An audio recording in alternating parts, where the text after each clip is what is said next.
Hey everybody, welcome back to Let's Play Pokemon Let's Go Pikachu and Eevee. I'm Silver Orpheus. Last time I made it here to Cerulean City and picked up our new team member, Bulbasaur. This time I actually have some updates for you guys. First of all, we have some new nicknames that came in. Courtesy to my good buddy Neodagon, our Eevee was nicknamed Star. The reason being, Eevee has perfect IVs everywhere in its stats. It's also female, who has like a floral tail pattern, which has like a star shape to it. And in addition to that, because of the perfect IVs in every stat, it is likely to become the star player on the team. Yeah, not the brightest pun, but hey, we'll make up for it with Bulbasaur's name, which was actually done by myself. And get ready, because this is my favorite nickname I've ever given to any Pokemon yet. Boba Fett! Yes, Boba Fett. Also, if Boba Fett's gender looks any different to you guys, that is because I actually forgot to save on the last episode and it ended up warping me back before Brock.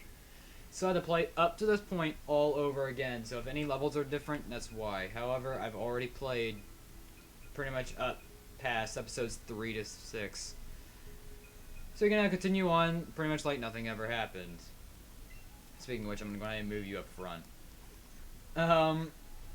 This time around, we're gonna go ahead and begin by exploring past north of Cerulean City in the Route 24, and to a place we like to call Nugget Bridge, where we have to beat 5 trainers, and then we are rewarded with a nugget.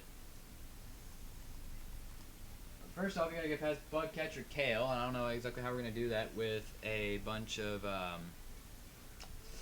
with a Bulbasaur. But anyway, we got some new encounters here on Route 24, and I would like to go on and go over those, starting with the Pokemon that's actually right here in front of me, Venonat, which is a bug poison type, and it's not really the brightest. Its best moves as of this point is Confusion and Poison Powder, which might be pretty good for you up to this point, especially because Confusion is a psychic move, and we don't even have access to anything besides Butterfree that can even learn a psychic attack, so that might be useful for you. Unfortunately, it's not really going to be that useful because bug type Pokemon in this game really aren't the best. They're walled by a bunch of things, and in addition, Venonat's part poison, so it's weak to arguably the best type of Pokemon in this game, that being psychic. We'll get into that later. But next up, we have Meowth. Meowth is a very interesting Pokemon. It primarily functions as a support Pokemon, learning a bunch of moves like Fake Out and pretty much any other sorts of like hazardous move that just goes before everything else, and pretty much just sets up to be an annoyer. That's pretty much what it functions as. Pretty much nothing special to that. And the rare spawn on Route 24 is Squirtle, which is the final of the 3 Kanto starters following Bulbasaur and Charmander. Squirtle is actually one of my favorites of the Kanto starters. Between Bulbasaur and Squirtle, I can't seem to really make out which one is my clearest favorite, because it really just depends on the situation. If you're playing Red, Blue, and Yellow, I easily suggest Squirtle more. But if you're playing Fire Red, Leaf Green, or the Let's Go games like I am, you're going to want Bulbasaur if you're playing the 3. The reason why I'm not going with Charmander is because, well, I just think Charmander is heavily overrated. Charmander. But back to Squirtle, because I don't want to go on because this tangent's already gone long enough. Squirtle doesn't really learn a lot through level up. Primarily just water normal moves, with the exception of Bite, which it should probably already have up to this point. It's very tanky. Squirtle functions more as a tanky Pokemon than anything else. As a result, I can't say this well. The big thing about Squirtle is that it functions as a tank. It doesn't get that many moves other than normal and water, but it learns a lot of things through TM. In short, you're using a lot of TMs on this one. It's not a bad Pokemon by any means, but you'll probably want Bulbasaur more than it. Well, now that that's done, we're already on the 4th trainer. And that's... Oh, hey! She's got a Meowth. Look at that. Well, no time like the present to actually see what Meowth can actually do for one. Even though it's not the price, but Bite.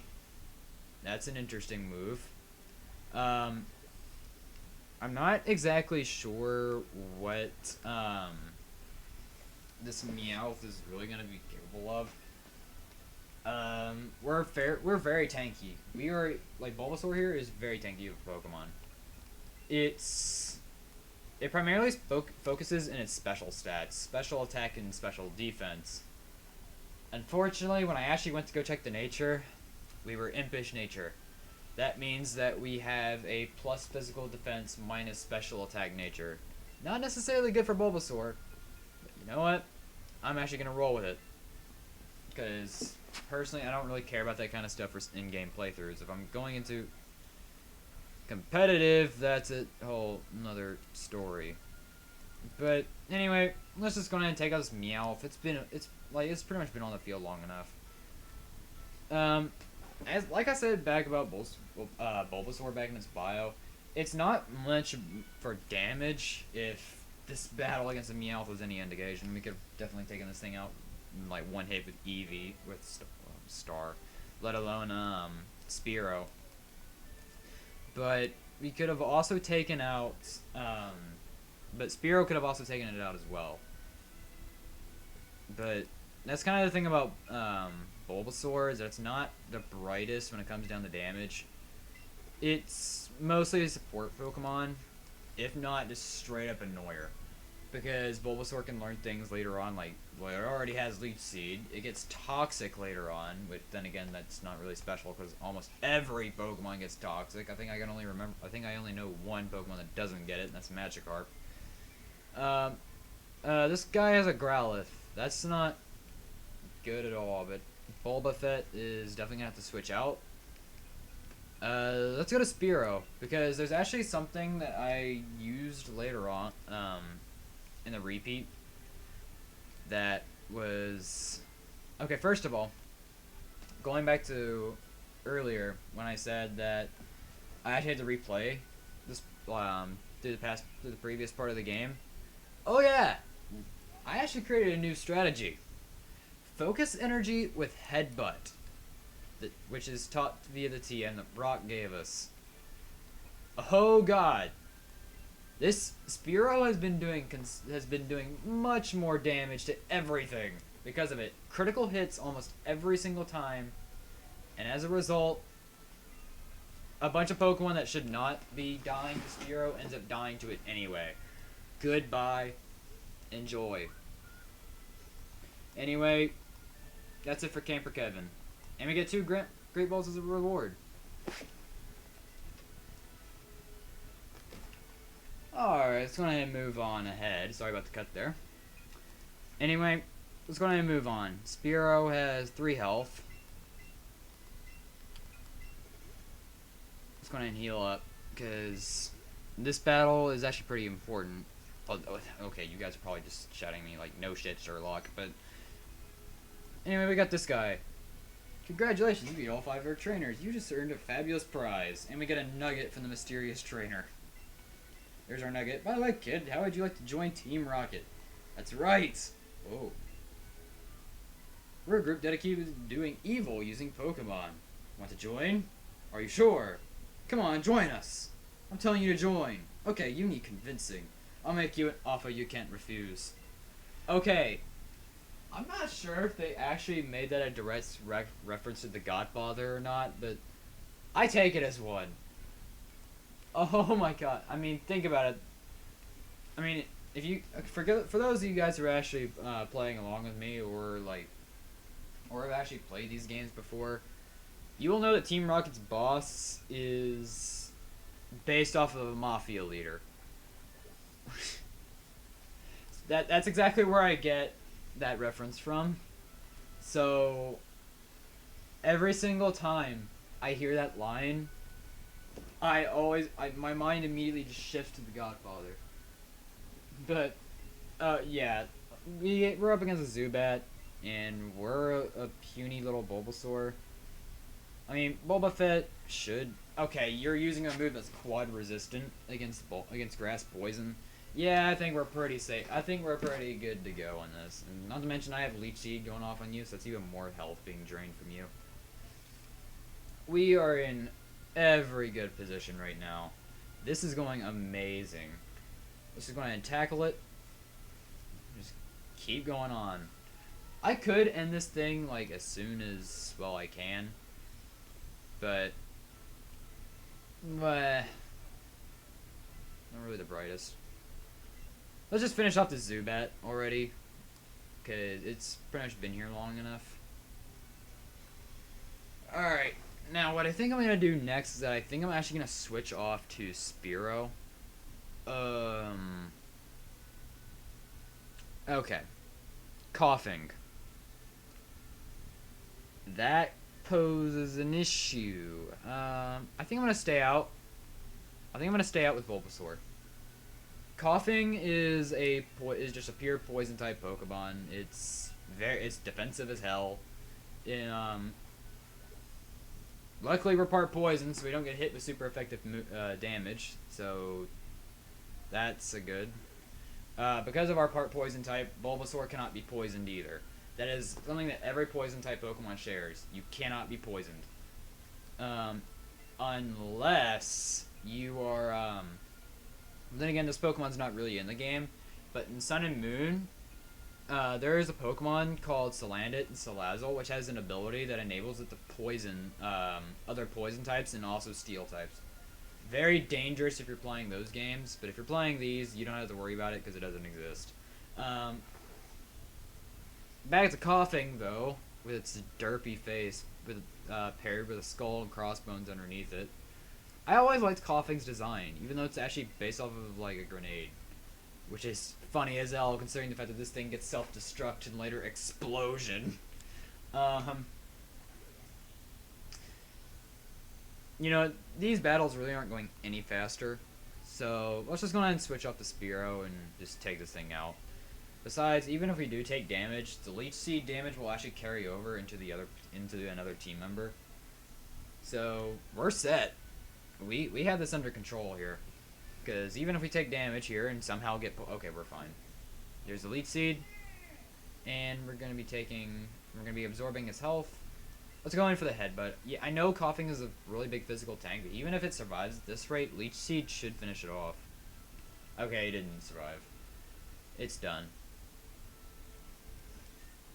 And Spearow grows to level 14. That's really good. Everything going smoothly, and we defeated Team Rocket Grunt.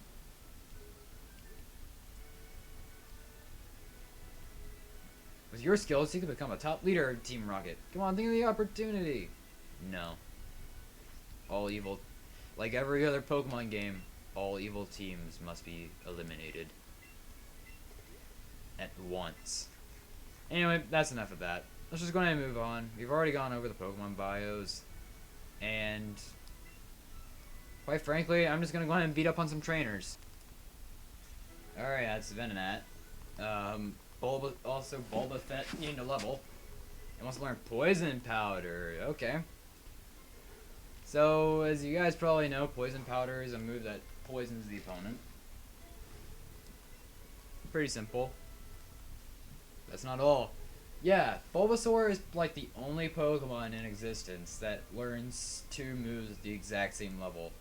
Poison Powder and Sleep Powder. I don't like Poison. I like Sleep Powder more than Poison Powder, so I'm going to go ahead and get rid of Poison Powder because Sleep Powder in this particular game actually helps me out a lot. So, we'll go for it.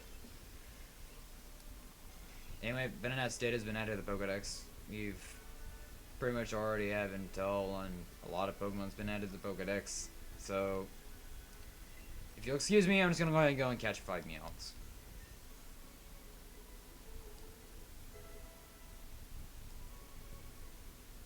Whoa, okay, Star wants to learn Bite. That's I think we've already learned this move in the past, but we'll get rid of quick attack for it. Why not? And we're gonna forget that. That's 2 Meowths caught. See when I get the other 3. Woo! All 5 Meowths have been caught. There we go. And I believe, yep, Spearow gets a level up alongside a Venonat that I caught in the process. Yeah. That, we didn't really get much in the way, just 5 Meowths and a couple of other random stuff. And another Meowth just spawned in. It actually took me quite a while to find all 5 of them too, so that's not good at all. Anyway, I'm going to go ahead and drop off all these Pokemon in the Pokemon box.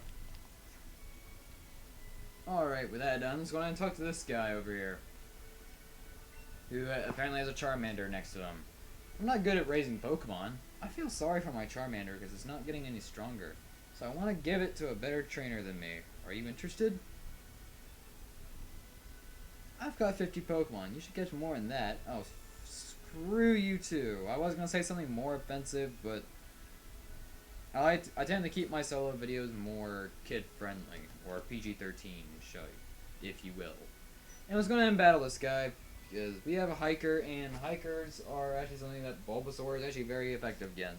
Oh, I'm sorry, Bulba Fett is actually very effective in. I'm used to not really giving my Pokemon nicknames. Sorry. Anyway, we have an Onix here. And yes, this itty-bitty little Bulbasaur is strong enough to take out this giant rock snake, and actually, that's very bad. I should probably use Sleep Powder next turn. Just because things are about to get out of hand here. So, let's go in for the Sleep Powder. Okay, you went for Rage. Oh, that's gonna matter anyway, because you're gonna be asleep. You're gonna be asleep. Or never mind, you're not gonna be asleep, because it's slightly inaccurate. What's your accuracy in this game? 75? Wow. Of course, we got the 1/4 that misses. Oh well, you're not gonna be attacking anymore because you're asleep now. Sleep is a very obnoxious status, as this Onix is soon about to experience. Sleep status makes it to where you cannot move for 2 to 5 turns, straight up. Meaning, this Onix is pretty much just mine to toy around with. This Onix cannot do anything, except just sit here for 2 to 5 turns. Or it can wake up now. That works too. And you're done. If only I'd missed second time, would you have actually gotten that off? But no, you didn't. And Boba Fett goes level 15 in the process. Wow, you actually gained a lot of levels this episode. I honestly didn't expect you to grow that fast. We get 3 Pokeballs for our troubles. Nothing really much. Anyway, I'm gonna go ahead and come up past here. Actually, let me heal real quick. Alright, so with that done, let's go ahead and challenge this guy. I'm not even sure if he has anything we've... Hey, it's Birdkeeper Joey! And he has a Pidgeotto.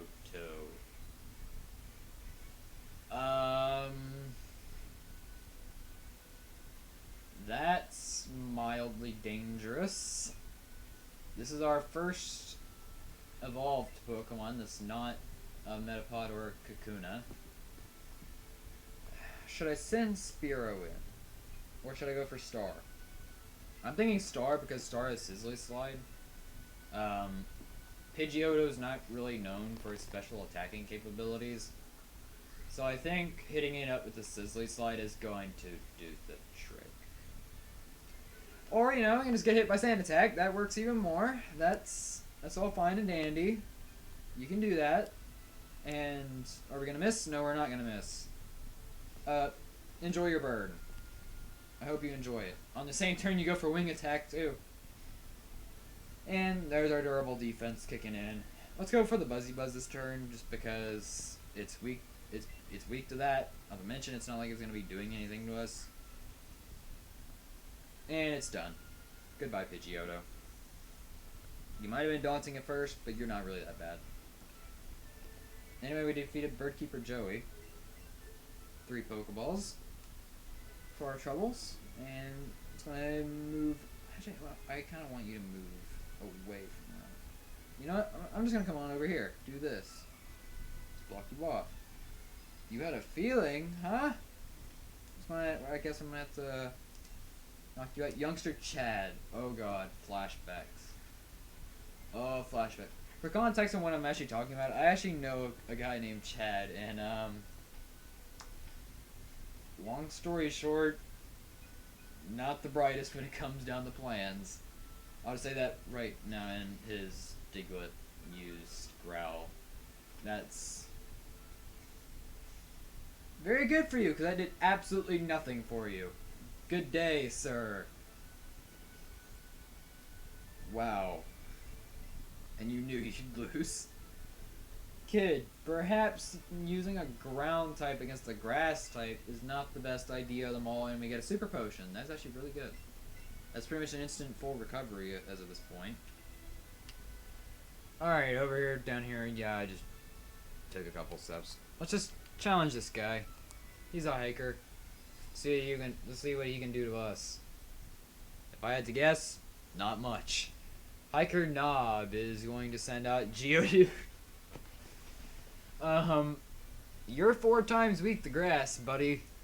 I don't think you're gonna be taking this hit very well. Well, let's see how much it takes. Oh, you actually survived. And here we go, Stealth Rock. Everyone's favorite Charizard killer.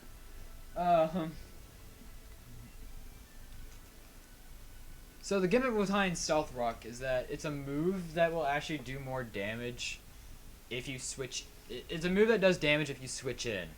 It does more damage if you're weak to Rock type Pokemon, and if you're 4 times weak, you can pretty much just say goodbye to half your health on switch in, because that's actually what happens. That's why people say that Stealth Rock is the Charizard killer, because Charizard is 4 times weak to Rock, so every time Charizard comes in on Stealth Rocks, it loses half its health. Don't even bother. And for those of you who are actually thinking, oh, if Charmander is not part, if Charmander and Charmeleon are not part flying, then surely they can beat it as well. No. No. They might take less damage than Charizard, but they're still losing a 4th. Don't even bother. Anyway, let's just take out Smashop. I could just switch out now that... Actually, yeah, I do have a free switch in now that it's asleep. Or, no, I don't. Also, you're using Low Kick on me, which does absolutely nothing for you, because I'm resisted because I resist fighting. That's what I love about Poison-type Pokemon. They resist a lot of things. A lot of people may go underestimating them, and they're not the brightest offensively, but defensively, Poison types are one of the best types out there, because, as you saw, we were able to take a fighting type attack. Not many times. Oh, I forgot about the Stealth Rock. Ow! I completely forgot you had Stealth Rocks in there, and I made the stupid mistake of switching into a flying type Pokemon, which is weak to Rock type moves. Stealth Rock reigns supreme. Well, I guess if anything, that definitely proves my point even further on why you shouldn't bring any Pokemon that are weak to Rock types out against Stealth Rocks. Yeah, Machop. You're weak to flying. Which is very good that you're paired with Geodude, who has Stealth Rock to completely shut down flying type switch-ins. Good on you, buddy. Too bad you're kind of defeated. And we got some Pokeballs, and, if I believe so, yep, Bulba Fett is evolving. Yeah, you didn't believe it would be so soon that we would actually be evolving our Bulbasaur, but no, we're evolving right now. Nice.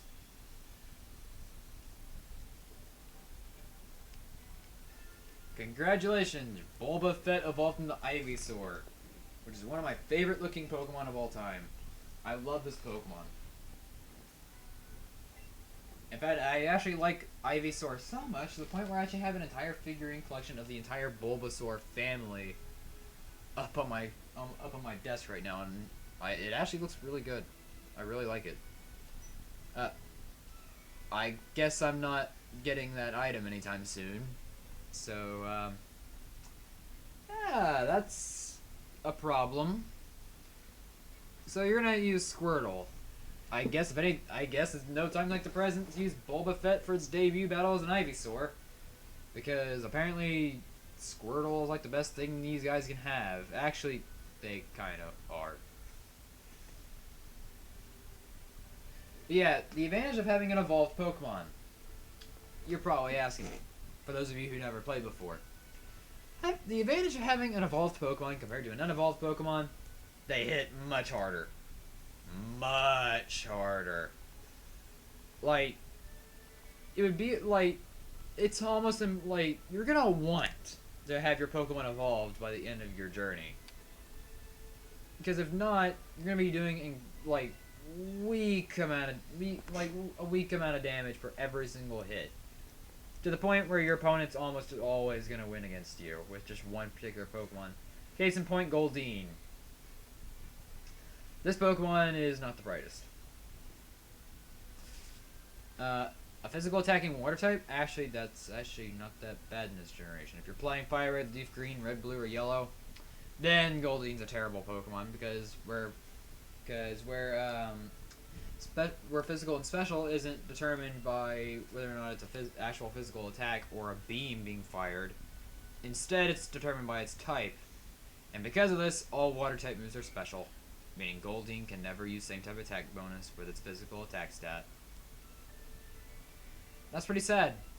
And a lot of Pokemon were actually hurt because of that, so that's another reason why 4th gen is actually better than what a lot of people think it is, despite being so underrated. Let's go ahead and collect this item right here. We can Ether. And we got a last over here that I would like to take out. Hello there, fisherman. I did not know you were there. Yeah, hello. How are you, good sir? Fisherman Wayne, what do you have? Magikarp. Yeah, you're a fantastic trainer to show off. And you know what? What level is your Magikarp? 14? Oh, that's just perfect. Alright, let's go ahead and illustrate Splash, just to give you guys an idea of what this thing can actually do. Because it's actually very fun. I'm just going to let this fish just flop over here. Let us do its thing. There's Splash.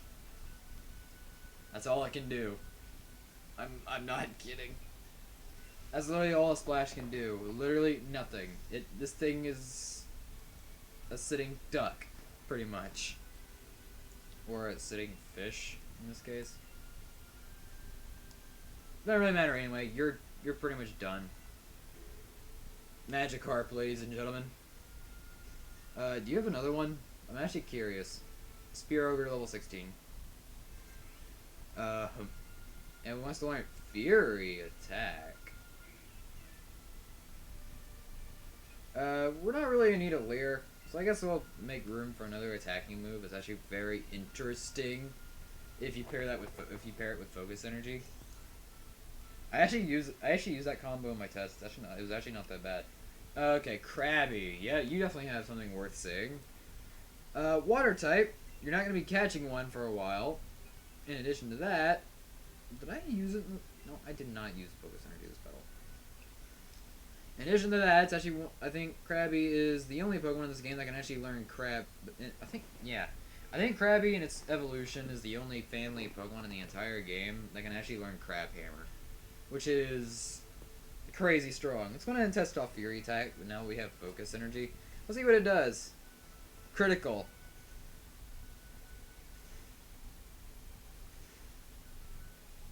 Four times, one of them being critical. Bubble. Wow. Of course we get critical whenever he does that. We still have speed. Let's try. Let's try for another one. 3, 4. Watch the fourth one be a critical. No. Neither of them are criticals. It's actually really fun to actually see like what you can actually do with like Focus Energy, because like I had like 3 criticals in a row when using that one combo. It was amazing. I never actually felt so good getting so many criticals back to back. But anyway, we have a coach trainer up ahead. Let's go ahead and heal up Spearow. Alright, we're all good here. I also put Spearow up front because we have another coach trainer over here. Let's go and talk to her. And let's battle her. So here we go. This will pretty much be the final trainer battle for this episode. Amala, what do you have? Your one Pokemon, and it's a Machop. Well, I definitely chose the right Pokemon for this. We're both level 16.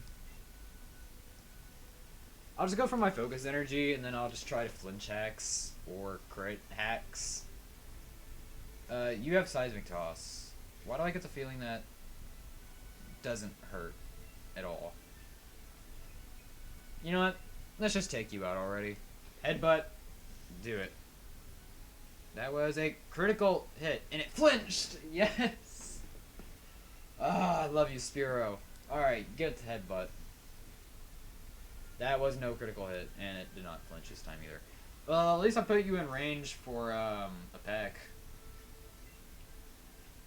So, I did not want to hit headbutt, no.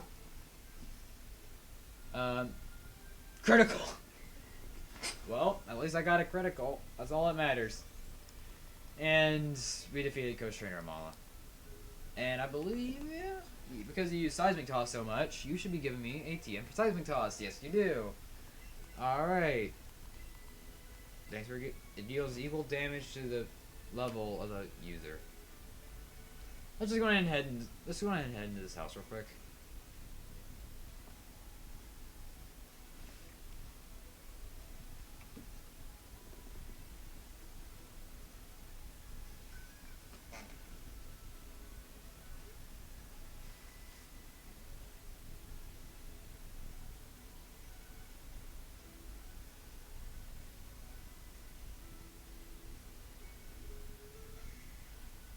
Hiya! I'm a Pokemon! No, I mean... I'm Bill. Call me Bill. I'm a true blue Pokemon fanatic. Hey, what's with that skeptical... What's that skeptical look? I'm not joshing you, pal. I screwed up an experiment and got combined with a Pokemon. So how about it? Help me out here. Sure, why not? I was gonna do the no, but that's... kind of it. I don't even know what I'm saying. Just go ahead and teleport her already, damn it.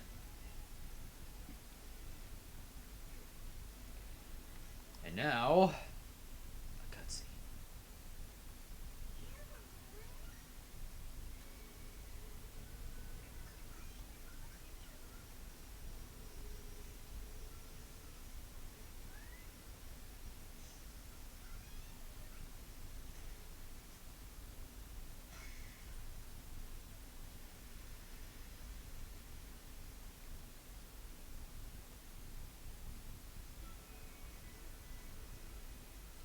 Yeah! Thanks, bud. I owe you one. Hey, you've got your Pokemon box right there in your bag. Good job.